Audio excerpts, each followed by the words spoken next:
I was never the type to keep score. Not when it came to family, at least. For most of my life, I believed that showing up for people, being generous, quietly dependable, the one who handled things without making a fuss, would be enough. That it would speak for itself. But I've learned something over the past year, and especially during one unforgettable family dinner. Sometimes silence doesn't earn you respect. Sometimes it just makes you invisible. My name's Bryson. I'm 37. I run a small portfolio of businesses, some real estate, a digital marketing agency, and a couple investments in local coffee shops and startups. I wouldn't say I'm wealthy in the private jet sense, but I'm definitely doing well. Well enough that money hasn't been something I've had to worry about in a long time. But here's the thing about family. They don't always see who you've become. They lock you into the version of you they're most comfortable with. The one who left town at 22, who chased the money, who only comes back for holidays and birthdays and sends checks instead of hugs. I grew up in a small town in Pennsylvania. Middle of nowhere, really. My parents, James and Darlene, are high school sweethearts, very salt-of-the-earth people. My dad worked in a factory his whole life until he got laid off in his late 50s. My mom cleaned houses, sometimes did childcare. We weren't poor, but we were always on the edge of something breaking. I moved out as soon as I could, college first, then jobs in the city, then my own thing. And yeah, I got lucky. I built something. But the more successful I became, the more distant I felt from the people I loved. I always made sure to help out. Quietly. If my parents needed a new fridge, it showed up. When their car died, I just happened to have a client who donated one. When my dad was diagnosed with a heart condition 2 years ago and didn't have great insurance, I told them not to worry. I framed it as, I've got some business write-offs I need to make anyway, like I was doing it for taxes. Truth is, I paid off over $80,000 in medical bills last year without blinking. They never asked, I offered. But I didn't make a big deal out of it. I figured that's what a good son does. You don't tally it up. You don't look for applause. But there's someone in my family who definitely does. My younger brother, Caleb, is 34. He stayed in town, works a regular 9 to 5 at a car dealership, and lives 5 minutes from my parents' place. He's always been the loyal son, the one who mows their lawn, drives them to doctor's appointments, helps around the house. And I don't want to diminish that, it matters. But there's always been this quiet tension between us, like he's measuring himself against me and always coming up short, even when I'm not competing. And instead of talking about it, he lets it seep out in passive-aggressive jabs. He makes these comments that sting more than they should. And for the longest time, I let them slide because I didn't want to cause waves. I thought, maybe I deserve it for leaving. Then came the anniversary dinner. My parents hit 40 years of marriage this past summer. Caleb organized a big dinner at this rustic local venue that used to be a barn and now serves overpriced steak and potatoes with craft beer. It was beautiful, fairy lights, vintage tableware, the whole thing. He did a great job putting it together, and I told him so. I even helped cover the cost. Not that anyone knew. I Venmo'd him a chunk without asking for recognition, just wanted to support. My girlfriend, Elise, came with me. We've been dating for a couple years now. She's poised, kind, sharp, and immediately clocked the weird energy the second we walked in. You know that feeling when you enter a room and everyone's already decided how they feel about you? Yeah, it was like that. We sat at a long table with about 25 family and friends, cousins, aunts, some old neighbors, my parents' church friends. It started out lovely. Everyone was chatting, laughing. Then it came time for the toast. Caleb stood up first. He gave a heartfelt little speech about how our parents' love was a beacon of stability in his life, how he learned what commitment looked like by watching them. It was sweet. Everyone clapped. My mom wiped her eyes. Then my dad nodded at me and said, "Bryson, you want to say something?" I hadn't planned on it, but I stood. I kept it simple. I raised my glass and said, "To Mom and Dad, for teaching us love, sacrifice, and the kind of hard work that builds not just a life, but a legacy. I wouldn't be the man I am today without you both." I looked at them as I said it, and for a moment, my dad smiled like he meant it. Then Caleb laughed. Just one of those sharp exhales through the nose, like he couldn't help himself. I glanced over. He shook his head and said, loud enough for everyone to hear, "You mean everything I did while you ran off to play rich businessman?" The laughter around the table started small, nervous, but it grew. My dad actually chuckled.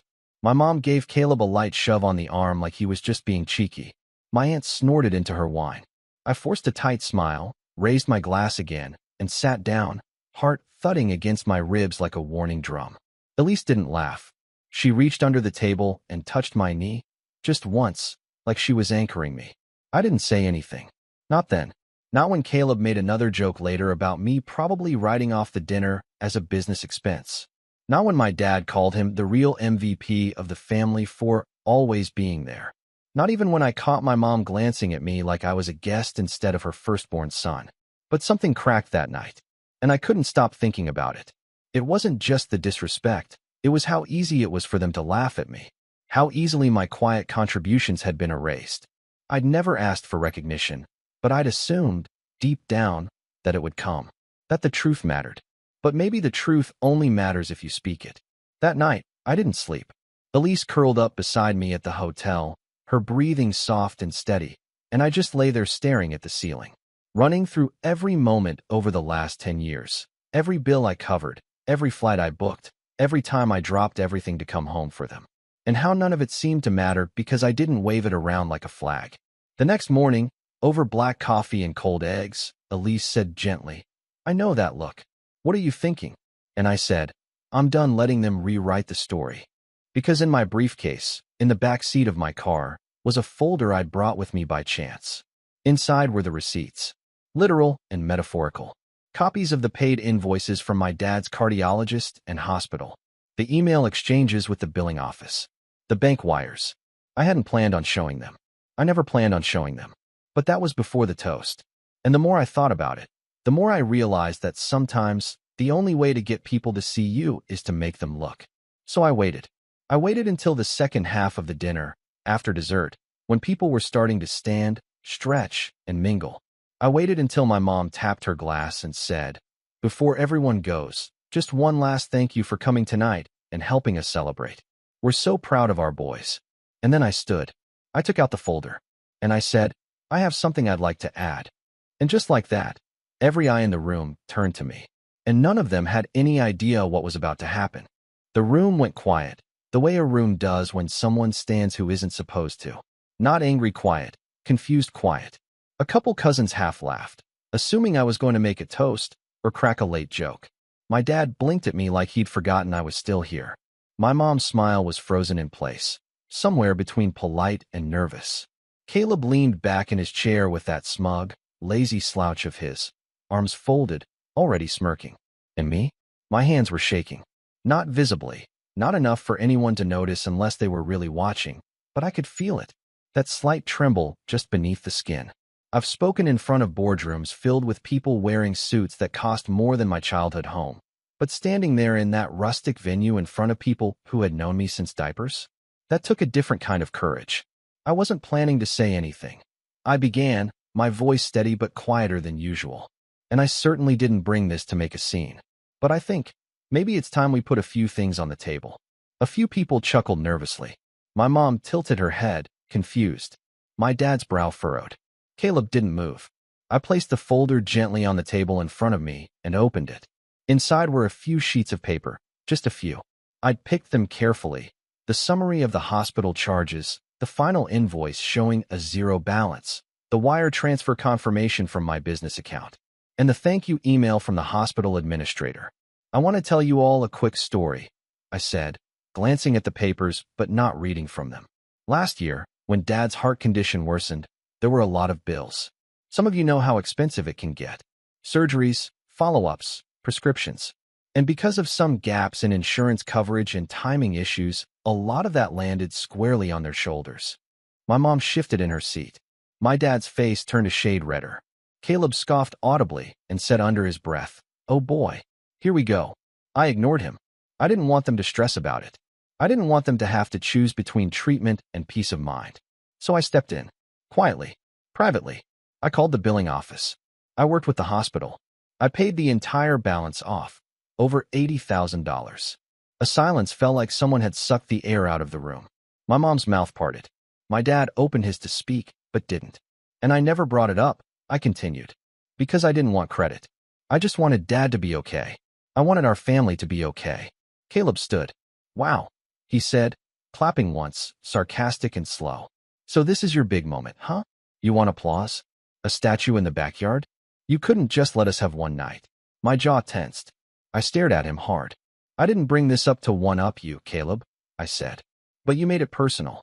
When you joked during the toast that I ran off to play rich businessman, while you did all the real work, you made it sound like I abandoned the family, like I've just been writing checks and disappearing. He threw his hands up. You did disappear, Bryson. You don't call. You don't show up unless it's convenient.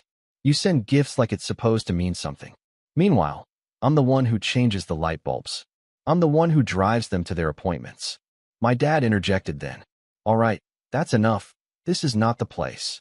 No, Dad, I said, sharper than I meant to. Maybe this is exactly the place. Because for years, I've watched this narrative take shape, that I'm the selfish one, the absent one, while Caleb's the hero for sticking around. And I've let it happen. I let it happen because I thought it didn't matter. I thought the truth would win out eventually. But it hasn't. My voice cracked on that last word, and I felt my throat tighten. I didn't disappear, I said, softer now. I just stopped trying to prove myself to people who had already made up their minds about me. A few of my cousins looked away, uncomfortable. Elise sat still, her face calm but unreadable. My Aunt Karen whispered something to the woman beside her. I've flown across the country on 2 days' notice because Mom had the flu and needed help. I've helped with house repairs, quietly, through contractors I hired. I've covered costs you don't even know about, because I didn't want anyone to feel embarrassed. But no matter what I do, Caleb gets the hugs, and I get the suspicion. My mom finally spoke. Bryson, honey, that's not fair. No, what's not fair, I interrupted, is being treated like a stranger who just shows up to drop money on the table and leave. I love you both. But tonight, I watched as everyone laughed at me, including you, Dad. And I realized, I've been giving without being seen. The silence that followed was suffocating.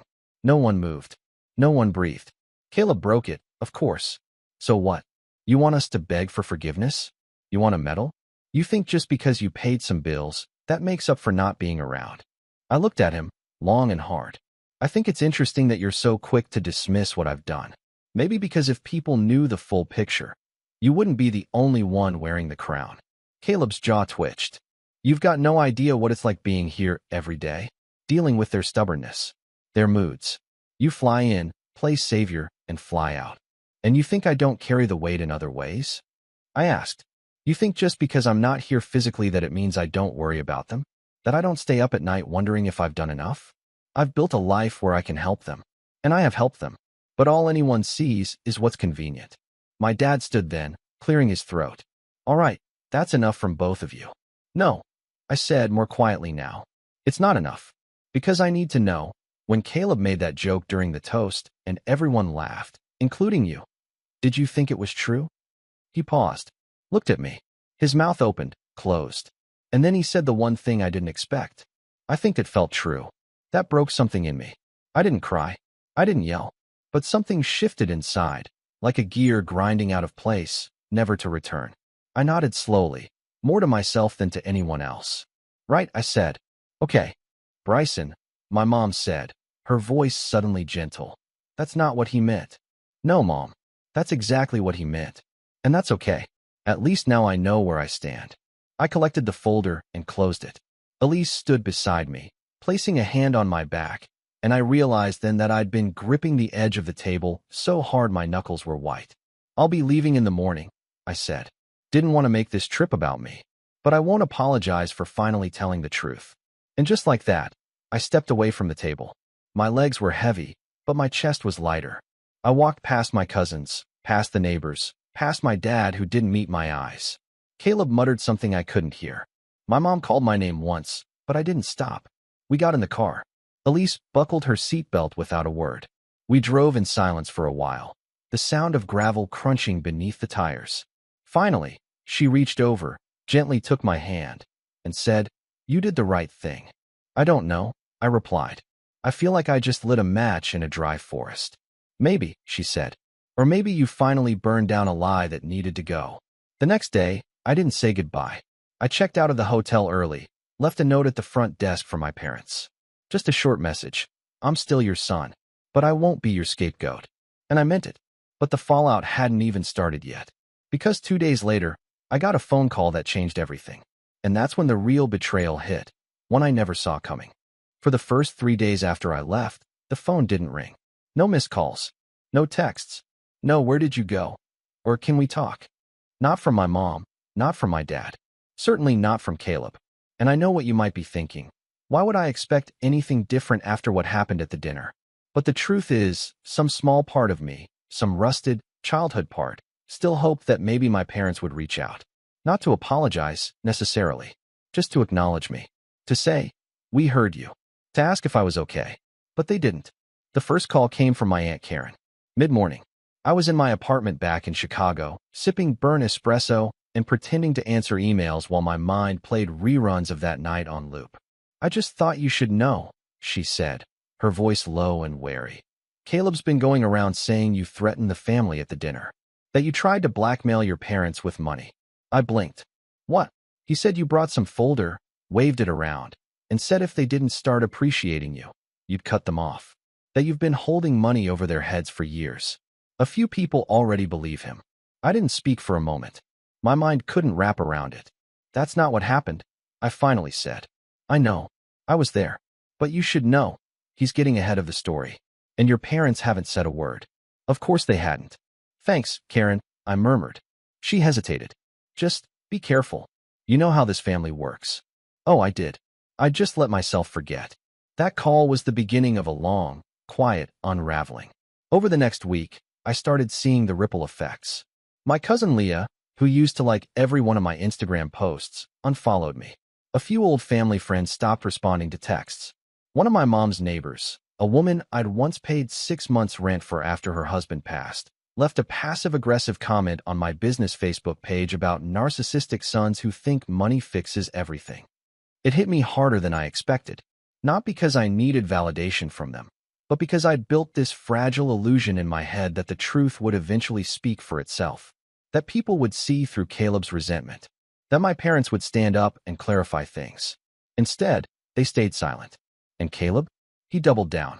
I started getting tagged in subtweets from his friends, thinly veiled jabs about family members who abandon their roots, and money guys who think they can buy loyalty. One of his Facebook posts read, "At least I'm not the kind of son who needs to carry around a folder to prove he's worth something." That one got 100 likes. My dad even commented, "Proud of you, son." And that was the real gut punch. I didn't eat much that week. Elise noticed. She cooked dinners I barely touched, sat with me in silence, rubbed my back when I couldn't sleep. She didn't push, just let me feel it. I remember one night, I was staring at the ceiling again, that same cold emptiness I'd felt in the hotel crawling back under my skin, and I said quietly, "What if they were right? What if I really did run off and forget them?" She turned toward me, eyes wide with disbelief. "Bryson, no, you didn't forget them. You made your own life. You built something, and you never stopped showing up for them. They just didn't want to see it unless it looked like what they expected. But maybe I should have just kept paying and stayed quiet." She sat up then. "Let me ask you something. If a friend treated you like this, dismissed your help, laughed at your pain, lied about you, would you still show up for them?" I didn't answer. She reached for my hand. "You're allowed to expect more from the people who say they love you." I nodded slowly, but inside, I still felt hollow. The next morning, I woke up to an email from my dad. No subject line, just 4 words. "Let it go, Bryson." That was it. No greeting, no explanation, no acknowledgement of what happened. Just those words. And for a while, I almost listened. I stopped answering calls from extended family. I removed a couple relatives from my company's holiday gifting list. I threw the folder, the one with the medical receipts, into a drawer I didn't plan to open again. I even ghosted Aunt Karen's follow-up message, because I didn't know how to respond without sounding bitter. I kept working. That was the one place where things still made sense. My company was launching a new client platform, and I poured myself into it. I ran 10 Zoom meetings a day, nodded at every milestone, checked every deliverable box. But it was all mechanical. Like I was playing the part of Bryson the CEO, while the real me waited somewhere behind a locked door. One night, Elise came home with 2 cups of hot chocolate and found me still at my laptop, staring at the same blank slide for 2 hours. "This isn't sustainable," she said softly. I rubbed my eyes. "It's fine. I'm just tired. She sat beside me, handed me a cup. You're allowed to grieve, you know. I didn't respond, but something in me cracked then. I set the laptop aside, leaned into her shoulder, and finally let myself feel everything I'd been avoiding. The anger, the shame, the ache of being misunderstood by the people who raised me. It didn't solve anything, but it was a start. The next morning, I pulled out a notebook and wrote one sentence across the top of the page. Who am I outside of them? It sounds dramatic, I know, but I realized that so much of my life, so much of my success, had been quietly driven by a need to prove something, to earn approval, to be seen. And now that I'd hit a wall with my family, I was finally forced to confront the deeper truth. I'd built a life to be impressive, not necessarily fulfilling. So I started making changes. Small ones, at first. I restructured my schedule to include time for actual hobbies, not just productive activities. I picked up woodworking again, something I hadn't done since college. I started going on longer walks without my phone. I reached out to an old mentor from my early startup days just to catch up, and ended up reconnecting with a few people who reminded me of who I was before I started performing for everyone else. I also launched a passion project that had been sitting in my drafts folder for years, a nonprofit mentoring program for small-town high school students interested in entrepreneurship. I named it after my grandfather, the only man in our family who ever told me I could do anything. Within a few weeks, we had our first cohort of 10 kids. One of them, a 17-year-old girl named Marissa, asked me during a Zoom session, "How did you know you wanted to be successful?" And I said, before even thinking, I didn't. I just wanted to be loved. The words hung there for a second, and then I laughed, not bitterly, but with a kind of surprised relief. Because it was true, and I wasn't ashamed of it anymore. A few weeks later, Elise and I went on a trip to Portland for her friend's wedding. It was rainy, cold, and absolutely beautiful. I left my phone in airplane mode for 3 days. Didn't check emails. Didn't think about Caleb. Didn't even dream about the anniversary dinner. For the first time in what felt like years, I wasn't replaying old wounds. I was just present. I started sleeping better, eating better, laughing more. And somewhere in the middle of that slow rebuild, something interesting happened. I started getting messages.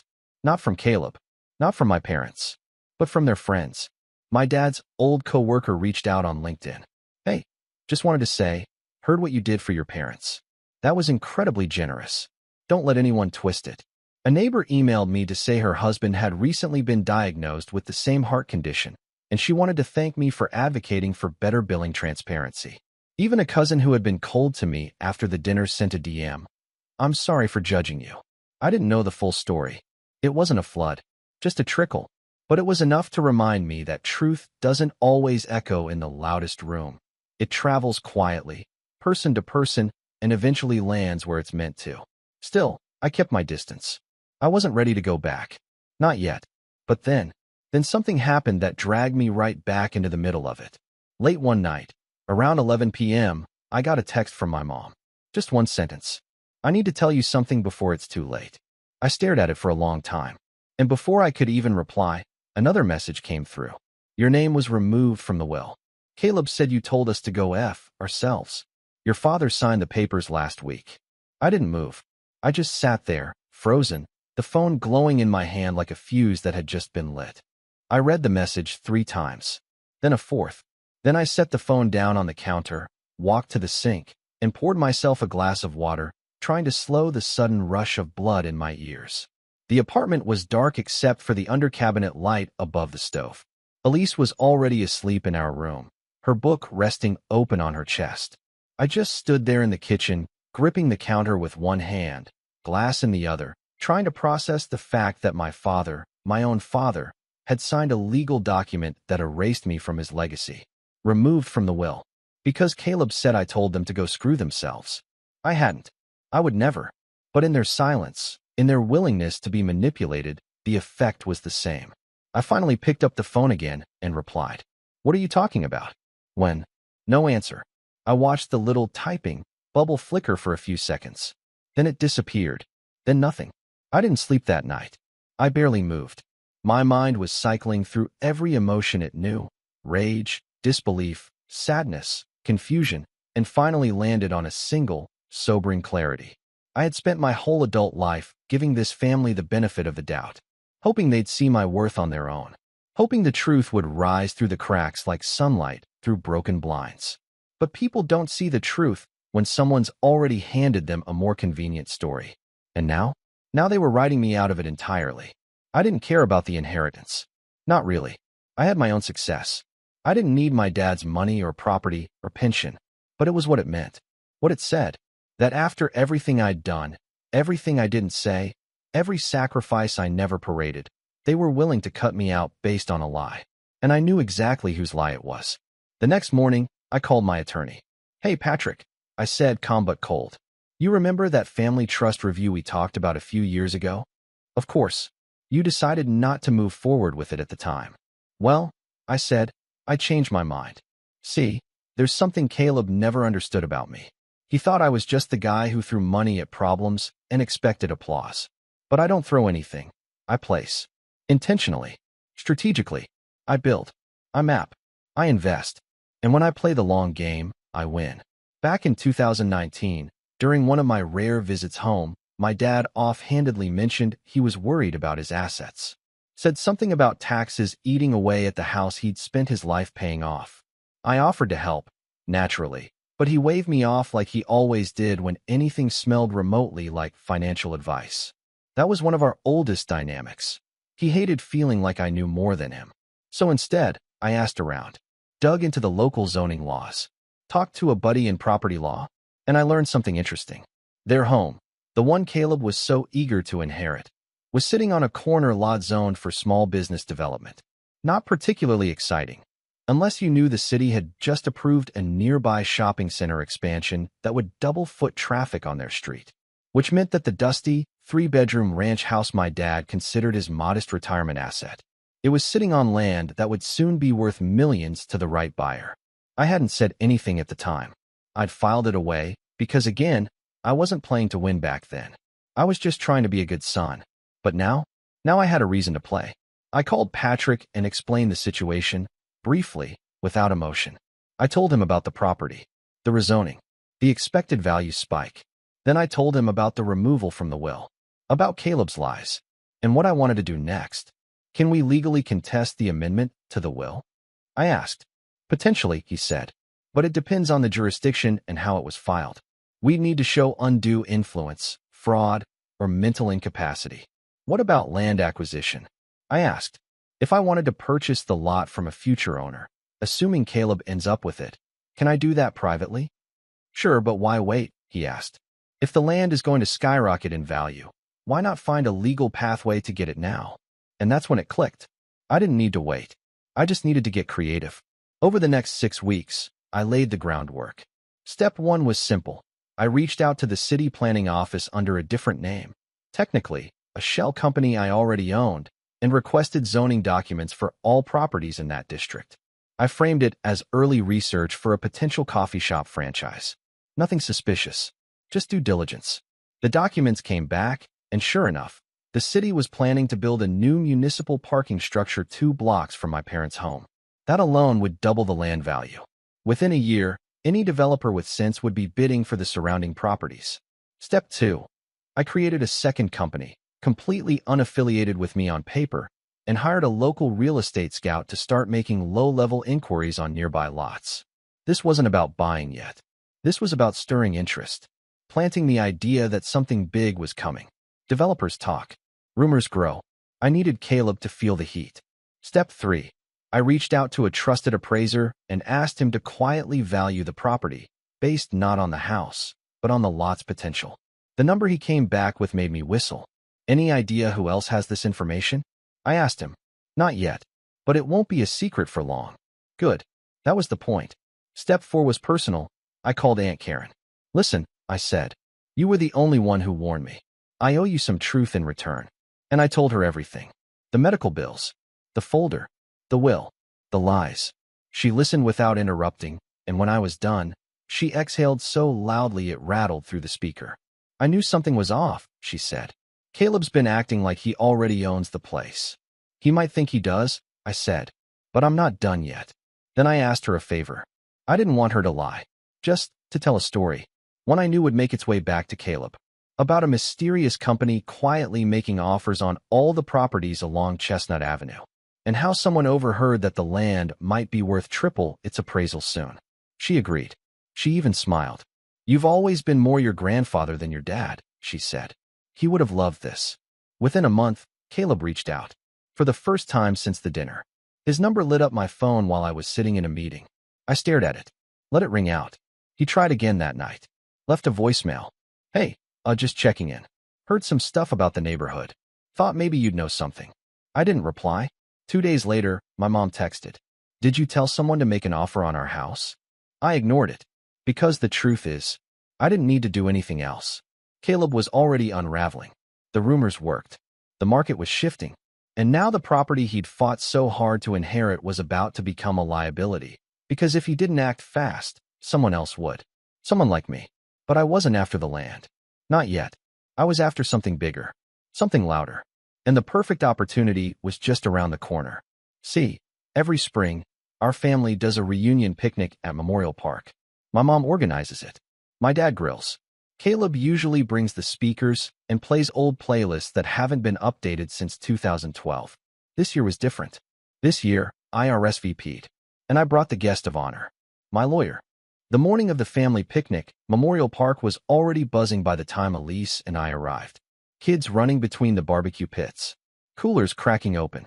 Folding chairs arranged in lopsided semicircles. The same faded James and Darlene family reunion.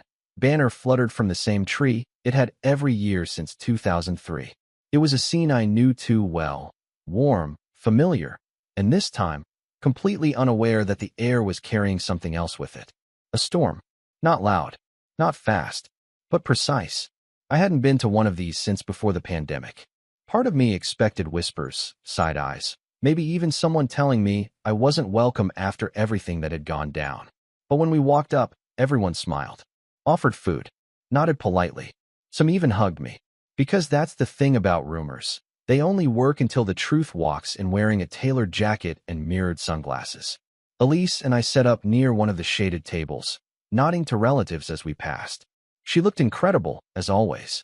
Calm, poised, knowing exactly what this day meant to me. And right beside us, in a casual navy button-up and jeans, was someone most of the family had never met before. Patrick Weiss, attorney, strategist, and the quiet engine behind what was about to unfold. Do we expect fireworks? He asked me under his breath, watching Caleb lug a cooler across the grass. No, I said, popping open a soda. We expect clarity. It didn't take long for the vultures to circle. Within 15 minutes, Caleb had already made a beeline to our table. Bryson, he said with a tight smile, looking between me and Patrick. Didn't expect to see you here. Especially not with company. Nice to see you too, Caleb, I said. This is Patrick.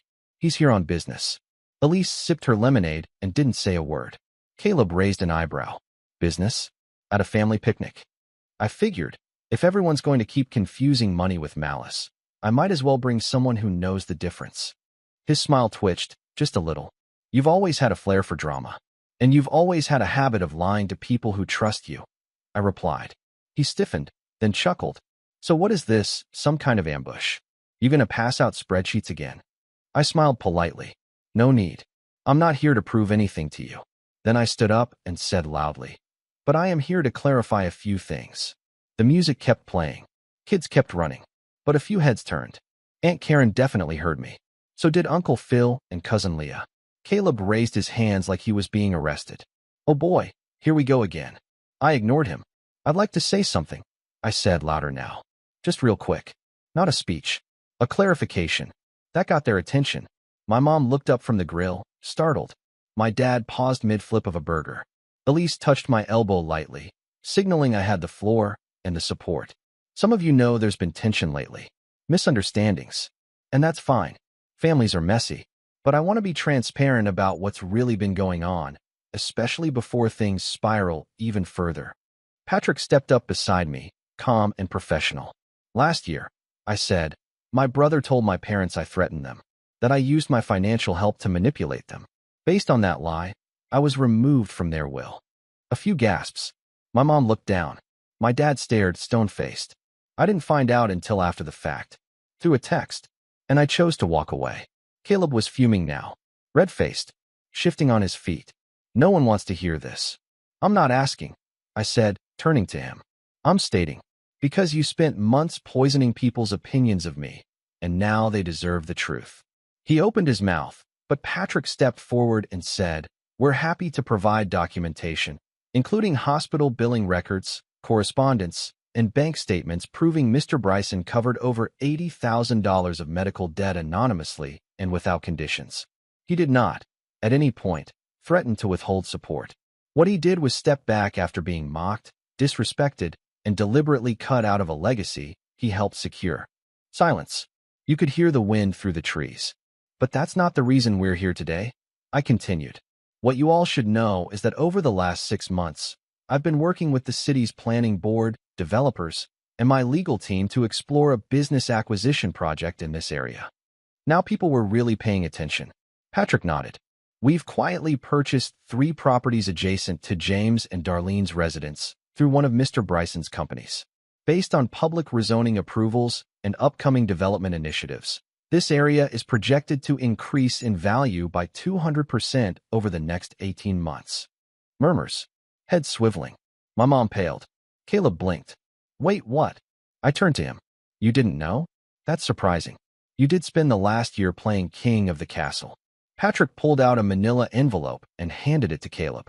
That's a formal purchase offer for the property. Full cash value. 25% above projected market rate. It's valid for 30 days. Caleb flipped through the packet like it was written in a foreign language. You can't be serious. Oh, I'm dead serious, I said. See, I'm not here for revenge. I'm here for resolution. You wanted the house. You fought for it. Fine. Keep it. But now you know what it's really worth. You can sell it and walk away with more money than you ever imagined. Or you can hold on to it, deal with the city, the developers, the permits, the taxes, the offers, the lawsuits, the attention.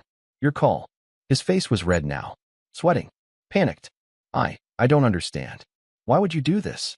I looked him in the eye. Because I want you to understand what it feels like to fight for something, win it, and still lose everything that mattered. A long, quiet beat passed. Then I turned to my parents. I loved you both more than anything, I said. And I still do. But love without respect is just performance. And I'm done performing. My mom looked heartbroken. My dad, stoic as ever, just nodded once. I don't know if it was guilt, regret, or silent acceptance. But I didn't need a scene. I didn't want one. I just wanted to leave on my own terms. Patrick turned to the crowd and added, for legal clarity, Mr. Bryson has no intention of contesting the current will. He's not interested in what was taken. He's interested in what he's building. Then we packed up our things. Elise, Patrick, and I walked past the stunned picnic, past Caleb still clutching the envelope, past the tangled years of misunderstanding, bitterness, and silence. And as we reached the car, I looked back one last time. They were still watching me. But this time, they weren't laughing. They were listening. And that was enough. Because sometimes, revenge isn't about hurting the people who hurt you. It's about showing them who you've become without them. I didn't need their name and a will to prove I mattered. I just needed to stop waiting for permission to live like I did.